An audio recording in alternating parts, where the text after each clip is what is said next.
Selamat datang kembali di pembahasan kita. Kali ini, kita mau coba menyelami dinamika kelompok nih. Pakai materi dari buku Surrounded by Idiots. Anda pernah nggak sih ngerasa kenapa ya ada tim yang kayaknya klik aja gitu, kompak banget. Tapi ada juga yang rasanya, penuh gesekan melulu. Nah, kita bakal coba kupas ini pakai kacamata 4 warna perilaku. Merah, kuning, hijau, sama biru. Tujuannya, biar kita bisa lebih ngeh sama pola interaksi di grup kita sendiri. Pertanyaan bagus banget itu. Dan kayaknya semua orang pernah ngalamin lah ya.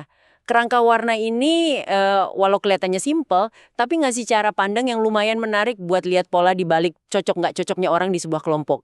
Ini soal siapa yang cenderung nyambung sama siapa, dan yang lebih penting lagi kenapanya gitu. Oke deh, sebelum kita ngomongin kombinasi siapa cocok sama siapa, boleh ingetin dikit gak? Inti dari tiap warna ini apa sih? Maksudnya, penggerak utama si merah, kuning, hijau, biru itu apa? Biar kebayang lagi. Oh boleh, boleh. Singkatnya gini, merah itu fokusnya ke hasil. Orangnya cepat, tegas, suka ambil keputusan. Pokoknya action. Kalau kuning itu yang sosial banget, kreatif, antusias, butuh ngobrol, butuh interaksi, seru deh pokoknya. Terus hijau. Nah ini yang stabil, suportif, pendengar yang baik. Dia pentingin hubungan sama harmoni, nyari aman lah istilahnya. Dan terakhir, biru. Ini si analitis, detail, sistematis, nyari kualitas, nyari akurasi, harus bener semua gitu. Oke, sip. Kebayang lagi nih gambaran dasarnya. Nah, sekarang yuk kita bedah kombinasinya. Sumber ini kan bilang ada pasangan yang alami gitu ya. Maksudnya gimana tuh? Iya, kombinasi alami itu maksudnya yang energinya cenderung sejalan lah. Nggak terlalu effort buat nyambungnya. Contoh paling gampang, biru sama hijau. Keduanya kan cenderung lebih introvert ya, lebih tenang, reflektif. Jadi mereka bisa ngerasa nyaman bareng karena nggak saling nuntut energi gede-gedean. Sama-sama menghargai proses yang lebih kalem gitu. Kayak nemu zona aman aja satu sama lain. Jadi karena tempo sama gayanya mirip ya, itu kuncinya. Oke, oke. Ada lagi nggak pasangan alami yang lain? Ada dong, merah sama kuning. Nah, ini kebalikannya. Sama-sama ekstrovert, energinya tinggi, geraknya cepet, walaupun fokusnya agak beda ya. Merah kan ke tugas, kuning lebih ke ide sama orang, tapi dua-duanya punya drive yang sama gitu loh. Buat maju, buat beraksi, kayak saling ngisi bensin semangat satu sama lain lah mereka itu. Wah, menarik ya. Nah, tapi ada juga nih yang disebut pelengkap. Ini mungkin yang agak mengejutkan. Kayak merah sama biru. Kalau dilihat dari luar kan kayak beda banget ya. Satu si gas, ngebut terus, satunya lagi si rem, hati-hati banget. Kok bisa cocok? Nah, justru itu dia kekuatannya. Karena dua-duanya itu sama-sama fokus ke tugas. Merah dorong biar cepet jalan, biru mastiin kualitasnya oke, detailnya bener. Coba bayangin mobil deh. Perlu gas buat maju ya kan? Tapi perlu juga rem buat kontrol sama biar aman. Nah, mereka ini bisa jadi tim impian kalau pada sadar peran masing-masing dan nggak saling nginjak pedal barengan gitu. Kuncinya ya saling hargai fungsi beda itu. Oke, oke. Masuk akal sih penjelasannya. Tadi kan merah biru itu pelengkap buat urusan tugas ya. Sumber ini juga nyebut pasangan pelengkap lain tapi lebih ke arah hubungan. Hijau sama kuning. Itu gimana dinamikanya? Ini juga kombinasi unik nih. Kuning kan biasanya penuh ide ya, banyak ngomong, antusias gitu.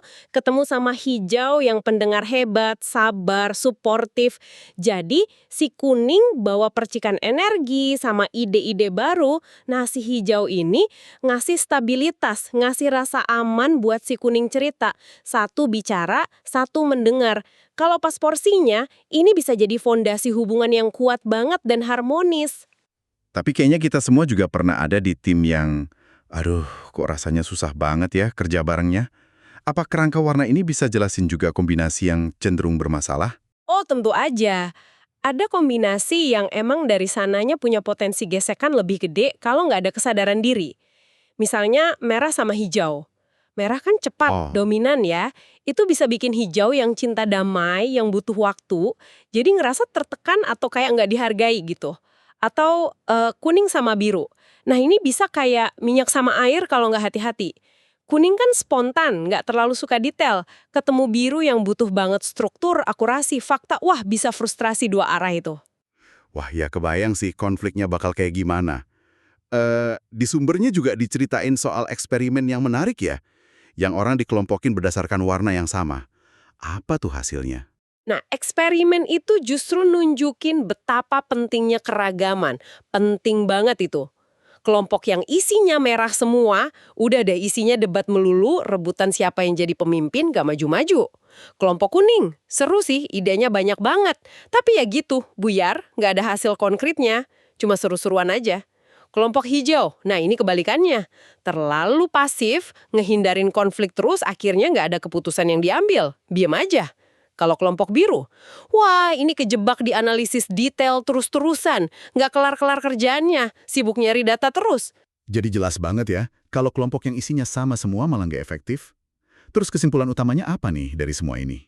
Intinya gini, kelompok yang paling efektif, paling dinamis, itu justru seringnya yang anggotanya warna-warni, macam-macam. Perbedaan itu bukan kelemahan, tapi justru potensi kekuatan yang gede banget kalau dikelola dengan benar. Kuncinya ada dua. Pertama, kesadaran diri, kita paham gaya kita gimana. Kedua, kemauan buat ngerti dan hargain gaya orang lain. Nah, itu yang bikin kita bisa saling nyesuaiin diri dan kolaborasi jadi produktif. Jadi, ini bukan soal nyari siapa yang paling benar atau paling salah ya gayanya, tapi lebih ke gimana kita paham cara gaya-gaya yang beda ini berinteraksi. Ada yang gampang klik, ada yang butuh usaha lebih buat nyambung, tapi semua bisa kasih kontribusi kalau ada pemahaman itu. Persis. Nah itu dia, kesadaran itu kuncinya. Paham diri sendiri, paham orang lain, terus paham gimana interaksi itu terjadi. Ini yang ngebuka jalan buat komunikasi yang lebih enak, lebih jernih, dan kerja sama tim yang pastinya jauh lebih solid. Oke deh, sebagai penutup nih ya, kita tinggalin satu pertanyaan buat Anda renungkan di rumah atau dimanapun. Coba deh pikirin satu kelompok dalam hidup Anda sekarang. Bisa di kantor, komunitas, atau mungkin lingkaran pertemanan aja, yang menurut Anda dinamikanya paling oke, paling berhasil. Nah, coba tebak-tebak, kira-kira kombinasi warna apa aja yang ada di sana? Dan menurut Anda nih, kenapa ya kombinasi itu bisa jalan dengan baik? Coba direnungkan.